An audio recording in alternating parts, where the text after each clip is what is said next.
And if Malcolm rushes the wedding as the trailer suggests, Ellen's tears may be the only outlet she has left for her grief. But there is another layer, one even darker.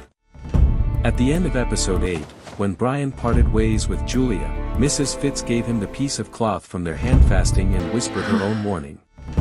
If you love her, leave her. If you want her good, walk away. Those words could be the seed of Brian's decision. If he listens, if he chooses to sacrifice his bond with Ellen for what he thinks is her safety, the heartbreak will be unbearable. We can already feel the weight of that possibility in the tears streaming down Ellen's face. This is why episode 9 feels so dangerous, so alive with uncertainty. The Jacobite rising is on the horizon. Alliances are cracking. Families are threatening. Lovers are torn between desire and survival. Every thread of this story is pulling tighter, and with each pull, something has to break. Will Ellen defy the warnings and risk everything for Brian? Will Julia and Henry find a way to outwit Simon Fraser and escape? Will Malcolm Grant's urgency force Ellen into a marriage that seals her fate? Or will the chaos of rebellion give them all the chance they need to break free? The beauty of this trailer is that it gives us just enough to dream, but never enough to rest. We are left with questions that demand answers. Getting terribly tired. What is Julia running from? What does Brian say to Henry that changes everything? Who will pay the ultimate price for choosing love over loyalty? Theories swirl, but the truth is locked away in the episodes to come. There's no question So we where wait. we belong. We wait with hope, with fear, and with the knowledge that the next chapter will not come His quietly. name will become Episode 9 promises rebellion, heartbreak, and choices that cannot be undone. And when the dust settles, someone will be broken, someone will be lost, and someone will rise. Until then, the only thing we can do is hold on to the questions and prepare for the storm. Blood of My Blood episode 8 was not just good. It was unforgettable. Command to fire. For the first time this season, I felt that spark when the credits rolled. That moment where you sit back and think, this is why I watch. It was tense, heartbreaking, raw, and deeply rewarding. Secrets came to light. Long-awaited reunions finally happened. And now, with the episode 9, we see a storm gathering on the horizon. Rebellion, danger, and impossible choices are about to consume our characters.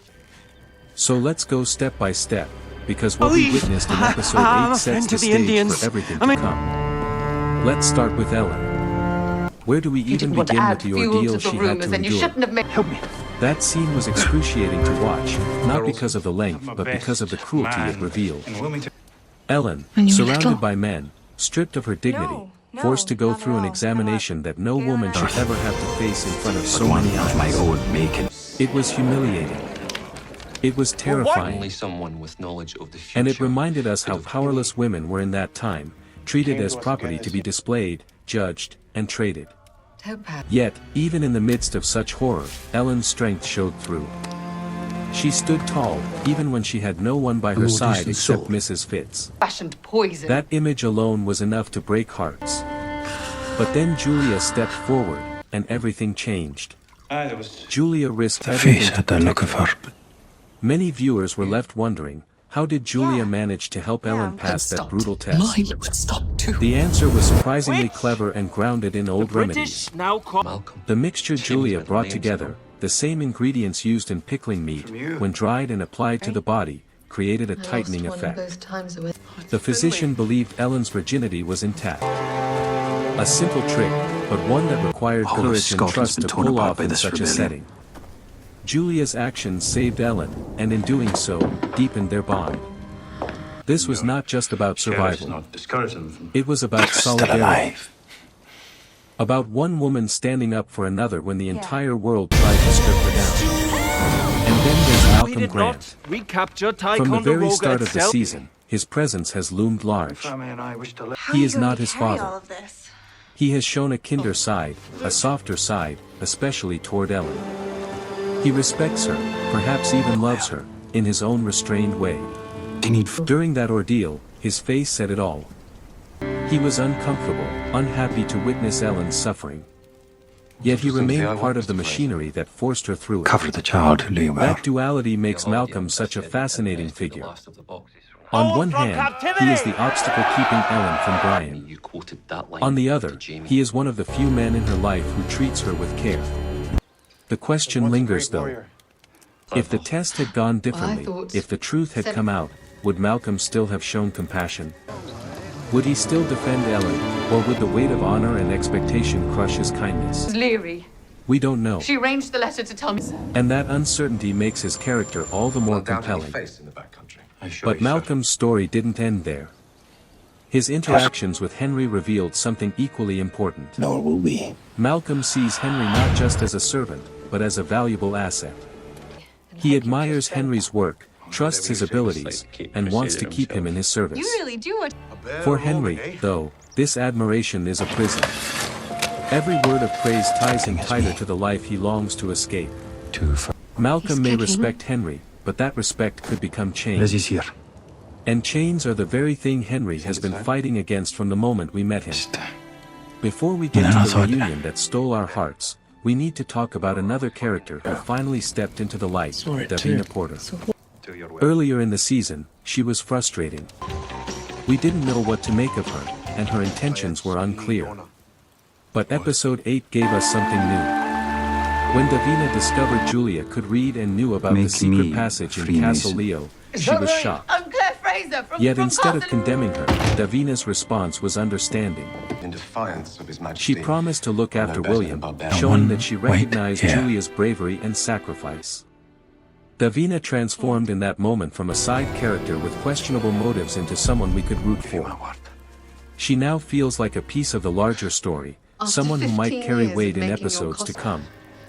Sometimes, the smallest shifts in loyalty change the course of everything, and that is exactly what her choice represents.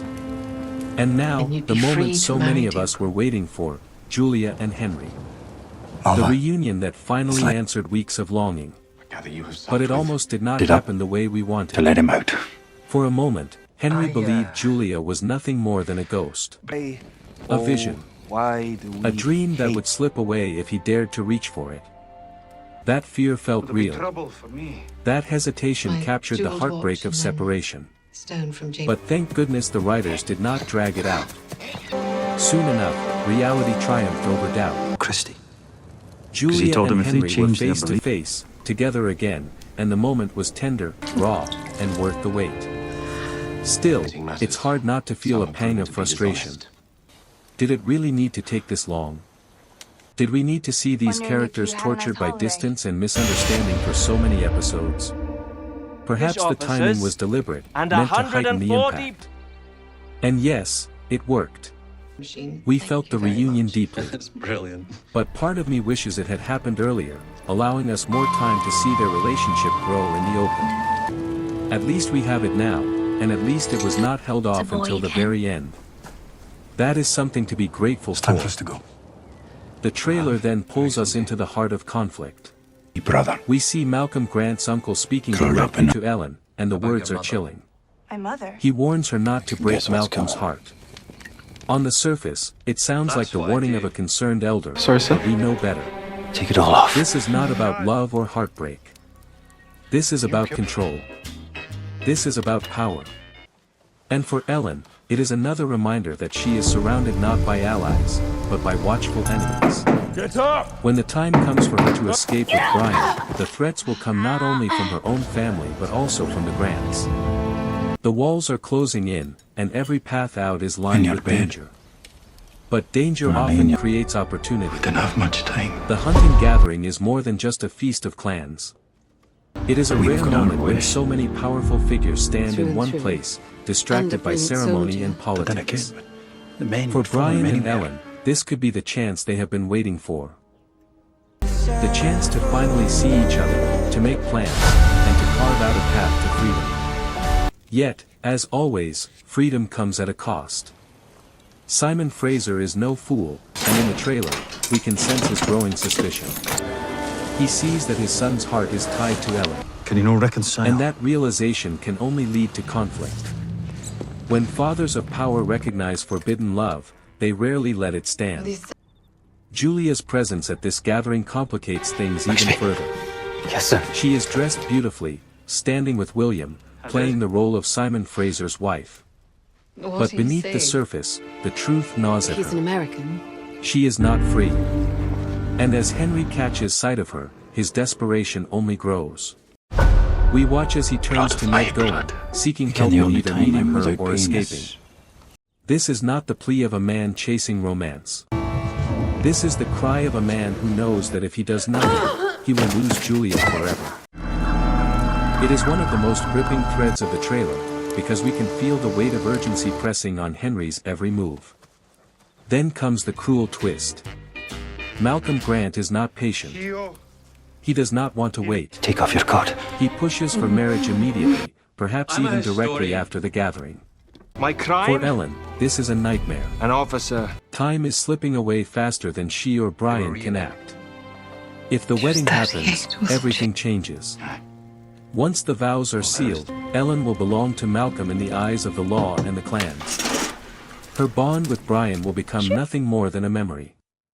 And so, the pressure builds. She must warn Brian, and Brian must find a way to act before the opportunity vanishes.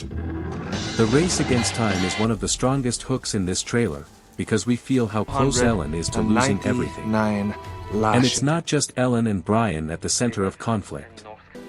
Colum and Dougal also step into the spotlight. Their confrontation is sharp, pointed, and dangerous.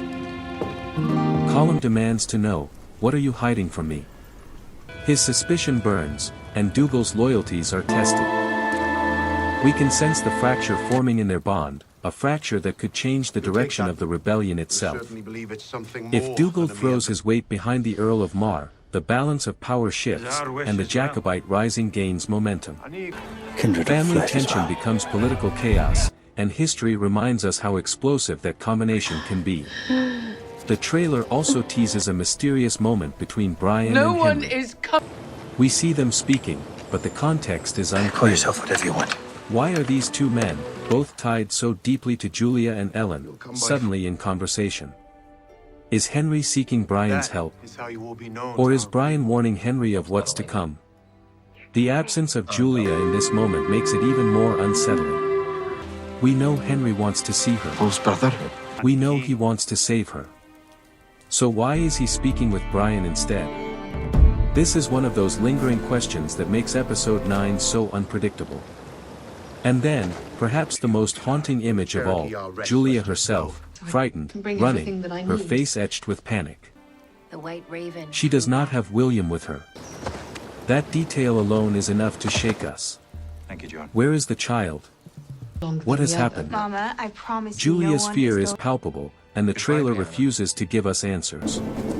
Instead, it leaves us in that state of dread, asking ourselves whether she is fleeing from Simon, from danger within the castle, or from something we have yet to imagine. As the trailer builds toward its final moments, the tone shifts from intrigue to tragedy. We hear the voice of Mrs. Fitz, and her words echo like a prophecy. She warns Ellen that one of them will be dead if this dangerous path continues. Her warning is not just about love. It is about survival. It is about the cost of defying the order of their world. Every choice Ellen makes brings her closer to Brian, but every step she takes away from safety is one step closer to destruction. This warning is the kind that clings to you, because it does not feel like a possibility. It feels like a certainty. And then comes the image no one wanted to see, Ellen in tears. Her face is streaked with sorrow, and we are left to wonder why. The trailer leaves the question deliberately open, but the possibilities are devastating. Could Brian have decided to let her go? You only have your... Could he have chosen to walk away, believing that leaving her is the only way to protect her honor and her future? We know Brian's heart. A minute. We know his love. But we also know his sense of responsibility. He might believe that by sacrificing his own happiness, he is saving Ellen from a life of ruin. If somebody betrays you, you call It them would a be the Benedict hardest Arnold decision of does his life, and it would shatter hers completely. You can. The alternative is no less painful. Perhaps Ellen cries because her marriage to Malcolm Grant looms He'd nearer have with his every last passing moment.